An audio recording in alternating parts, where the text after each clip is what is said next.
ఎంతో అద్భుతమైన తిరుప్పావైలోని 30 పాసురాల్ని 30 రోజులు వినాలంటే నా ఛానల్ని సబ్స్క్రైబ్ చేసుకోండి, బెల్ ఐకాన్ ప్రెస్ చేయండి. ఆండాళ్ దివ్య తిరువడిగలే శరణం.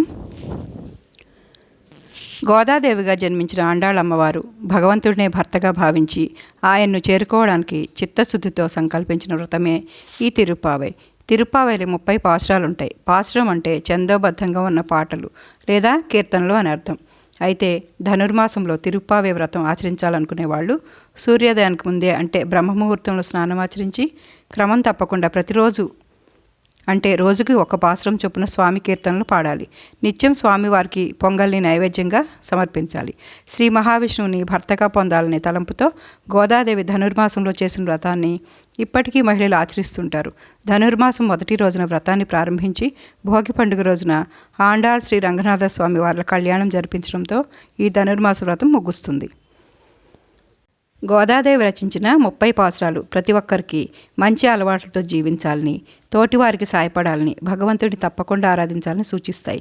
ధనుర్మాసంలో ఒక్కో రోజు ఒక్కో పాసురం చొప్పున 30 రోజులు 30 పాసురాలు గానం చేస్తారు. మొదటి పాసురంలో లేదా మొదటి 5 పాసురాల్లో ఉపోద్ఘాతం, తిరుప్పావై ముఖ్య ఉద్దేశం తెలియజేస్తాయి.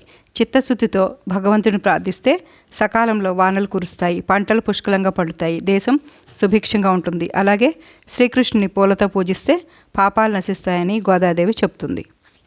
ఇప్పుడు మొదటి రోజు పాసురాన్ని పట్టిద్దాము. మార్గళి తింగళ్ మది நிறைந்தனல் நாளால் நீராட போதுவீர் போதுமினோ நேர் இசையீர் ஷீர் மல்கு மாய்ப்பாடி செல்வச்சிர் மீர்காள் கூர்வேல் கொடுந்தோஜிலன் நந்த கோபன் குமரன் ஏராரந்த கண்ணி யசோதை இளம் சிங்கம் கார்மேனிச்சம் கண் கதிர் மதியம்போல் முகத்தான் நாராயணே நமக்கே பறை తరువాన్ పారోర్ పుగష పడిందు ఏలో రెంబావాయ్. ఇది మొదటి పాశురము. ఈ పాశురం యొక్క తాత్పర్యం ఏంటంటే, ఓ రమణులారా, సిరి సంపదలతో తొలతొగుతున్న రేపల్లె పడుచులారా, దివ్యాభరణములు ధరించి ఉన్న మేల్బంతులారా, మార్గశిర మాసంలో చంద్రుని కాంతులు వెదజల్లుతున్న వేళ స్నానం చేద్దాం అనుకున్న వారందరూ రండి.